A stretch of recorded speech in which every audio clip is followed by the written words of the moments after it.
Greetings, fellow commanders. It is Super Otaku coming to you very late with this blog update. Let me tell you, it's Tuesday, like 7 something, and I'm just getting around to this. So, blog came out October 16th. It is now October 20th, and yeah, life. But this was a good blog, and further this week, I would be talking about more components of this blog, especially the anti-venom event and all his events and all his milestones that are going down. It all looks good. Let's talk about it because that's what this blog talked about, to let us know what was coming forward. So, the event is Waking Nightmare. Conquer the darkness in the name of scary good rewards during the upcoming Waking Nightmare event. In addition to gold and gear rewards, Waking Nightmare will be your first chance at recruiting anti-venom, if you don't spend money, and bond with the symbiote's shards in events that'll keep you up at night. Alright, so the first thing we got is the Fright Light Orb. And from looking at what they've put into the game so far, I'm taking that this is going to be the fragments that we'll be getting from milestones and most likely blitzing an arena, I want to think. But we'll go through it. So earn Fright Light Orb fragments via the event milestones and then open them to earn gold, gear, and shards for characters with a limited time mask caper trait with anti-venom at a higher drop rate. These are always good. In the past, some events, when we get a little, I'll talk about that, the next one actually. Dream Warriors milestone. Haunt other teams in Blitz and Arena using characters with the Mask Caper trait. Score points by winning in Blitz and either winning or losing in Arena to earn anti-venom character shards, Fright Light Orb fragments, and more. This event refreshes daily until the Waken Nightmare event ends. So I'm pretty sure it's going to be like the full Matrix we just had, where it's going to be daily. I wonder how many anti-venom shards we will be getting. Because I believe from the other milestones so far, we should get, if you complete all of them, 77 shards of anti-venom. That's pretty good, because if you clear all of them, that's 77. Then we're going to be getting orbs where you'll get anti-venom. Hopefully, on the left and right columns, we'll be getting 1 or 2 anti-venom shards. Hopefully. No, actually, most likely not, because it says we get golden gear. So it's all going to be reliant most likely on the middle pillar for the drops of getting anti-venom. And I feel like if you don't get 23, if you clear all those other milestones, that's going to be an issue. But if we're getting some from the Dream Warrior milestone, I can definitely see anti-venom. It will be an easy character to unlock if you put the time in to clear the Lucid Dreams and Night Terrors milestone. Now, let's get to Lucid Dream raid milestone. Team up with your alliance in raids using Mask Caper characters to earn dreamy rewards, anti-venom shards, Fright Light orb fragments, training modules, and various gear. And then you have Night Tears milestone. Score points by carving open Fright Light orbs, turn anti-venom shards, and other scary rewards. So, like I said, the Lucid Dream looks, as long as you have a full alliance and you're doing both the alpha and the Ultimates raid, I think you should get through that pretty fast. And I think there's only like 11 shards in there. That's the easier one, because I think they made that easier, because in the past, I believe Namor, you had to to get through his milestones, you had to rely on your alliance. And I think they realized, some people's alliance people aren't so active in, whereas other alliances that have like a full active 24 members, they're going to just sweep through milestones like this. So I think they balanced it a little bit more from my memory, in order for alliances that aren't as active or doesn't have as good of power rate and everything. So I really like what they did so far, seeing in game of the Lucid Dream milestone. And the Night Terrors milestone looks awesome. Some great rewards. I was kind of hoping for a little bit more superior callus and stuff like that, but I think it's 50 and 100. Definitely will be getting more into this once the event starts. I'll probably be compiling a chart so that you can see minimum requirements, because they've been really good about having the blitz be a set score, so that way you know like exactly how many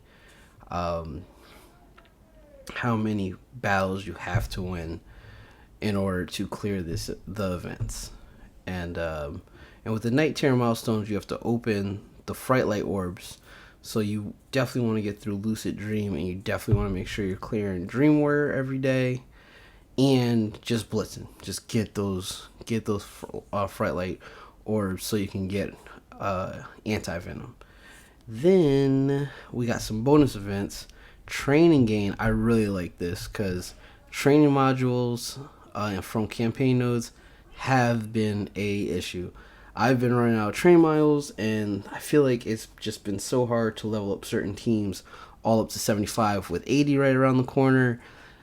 It's just, I hope we see something I hope this is monthly or something to really address the issue of training modules, because those deals aren't good. I don't ever find the training module deals good. So I mean, if you're spending money on it, more power to you, but I do not see those as good deals. Raid Frenzy, pretty cool, because seeing that the event milestone will be raid focused, we're going to get 20% cost reduction for raid energy, heals, and revives and raids. Pretty cool. And then one of my favorite one of these bonus events is Re-Energize. The cost to purchase 120 campaign energy, excluding ISO 8 campaign energy, will remain at 50 power cores for 24 hours. This is always really good because you can get so much energy during this. I love when they do these re-energizes. This and the one when it's 240 campaign for every refresh. I just think these are very awesome bonus events, and it really helps us push. I really wish they were doing this after the level cap, but so be it. Arena store update. Corvus Glaive is on the move, so we'll be able to get Corvus Glaive in the arena store for 500 arena credits. Really cool. People will finally have a chance to work on their Black Order outside of money. And for people that have not gotten Corvus Glaive, this gives you a chance to unlock them. Then upcoming Blitz, it's Tuesday, so we are already one day into the Scientist Supreme. And then we have She-Hulk for her second round, where you can get red stars on She-Hulk if you do not have them also already. Jeez, butchered that sentence. Then we have Going Nowhere. We had a chance, I think a few days ago, to get double shards for Groot, Yondu, and Ravager Bruiser. And Star-Lord is out. You can unlock them and try to get them to 7 stars, or unlock them for the first time, or just get them 6 stars. So you have all those chances for Star-Lord if you have not acquired him, or if you need to get him to 7 stars. Depending on where you're in the game, Star-Lord is a very good character still. Especially if you have a mixed roster, you don't have a lot of key players, especially like late game people where you can get them later in nodes, such as, let's just say, Colossus, Hela, Negasonic, characters like that. So getting Star-Lord when you mid gamer, still trying to unlock a lot of people, very cool and handy character that can definitely spice up your roster. And then so I still don't get this. In my last video when I talked about this in a blog, I didn't understand it then. So let's talk about it. In last Friday's blog, we announced we were updating the recurring milestones by removing some of the milestone orb fragments and replacing them with the basic T1 ISO 8 orb fragments. Starting with the next Emma Frost iteration, we've decided to not make this change for the second run of the Emma Frost milestones. We are still looking into how to reward more ISO 8 orbs and will update you when we have additional information. Thank you for all your feedback. So, I don't ever remember there being ISO 8 orb fragments in the second iteration, and that's why I was confused when they said, the next Emma Frost iteration, and I don't understand why they have to take away milestone orb fragments when they could just put the ISO 8 in there also. I just don't understand why they don't want to give us both. And if they don't, if they want to give us both, just give, I guess, the ISO 8 lower, or I don't know. Because with the ISO 8, I find it is more of the ions, like the currency that has become the issue. Because I recently got my first 5-star character, and I took him from 0 to 5. And it costs, I think, 250,000 ions. That is a lot. I mean, it wiped me out. I now, if I want to level up another character, probably won't be doing it till this weekend, because it just completely wipes you out. So I really would like to see, and I know they can't do that full matrix, because the full matrix was so sweet, but it was a good push. Let's get you out there. Let's have you enjoying the ISO 8. But now it's gotten to the grind part, and reality's kicking in that you really need to manage how you are going to use your ISO 8. But this was a pretty good blog. I like how they went in, they told us about the upcoming Anti-Venom event. And Anti-Venom is very, very good. If you have not taken the chance to really look at his kit, he does work very well outside of the symbiotes. He is like a mini legendary character. He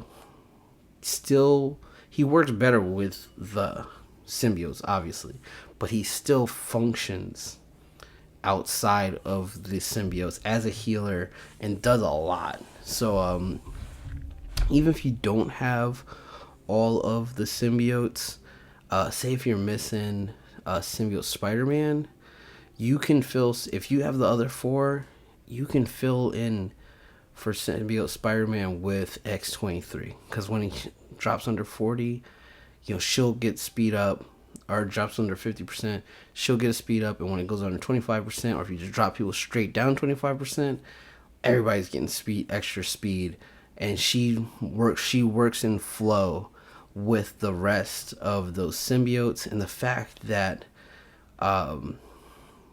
Anti-Venom can still assist her and heal her is really good. And then she heals on her own. She is a very good fit if you only have 4 or even 3 symbiotes. So you can put her and then pop in somebody else in there.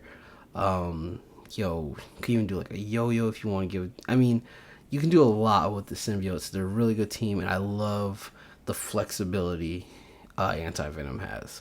I will be talking more about Anti-Venom coming up. I really want to stick just to the blog on this one. And like I said, very good, pretty good blog. Gives insight what's coming up. Definitely looking forward to starting to see what we're going to be getting next update. I hope that will be this Friday. We get a sneak peek at maybe one of the first characters come in. The month is almost over. It's almost Halloween. I hope you guys got your costumes ready. And next update is right around the corner, my fellow commanders. And I'm excited, especially if it is rumored to be the, what are they, the Quantum team, updates to Ant-Man and Wasp. And then, you just have to think, I'm pretty sure Ghost is a solid. They're saying 2 females and 1 guy. My wild card pick for second female is Jocasta. I think Jocasta would be really cool, because if I'm always about having characters work on multiple teams, but it'd be nice if she had some synergy with Vision and Ultron. And it would be really cool if they made some synergy with Vision and Ultron sooner or later, just to give Ultron some kind of synergy, even though he is just a one-man army, but or one robot army. But yeah, this good blog. We'll be seeing you guys most likely later tonight if I make another video, or definitely should be dropping a video a day from here on out, because I really have to catch up and I have fallen behind and I miss talking to my few viewers. And I appreciate everybody that watches, so feel free to subscribe, feel free to follow me on Twitter, Facebook, and anywhere else I have a presence. And thank you. Have a good rest of your week. Have fun and get those Halloween costumes ready, because Halloween is next weekend. All right, guys. Peace out. Have a good one.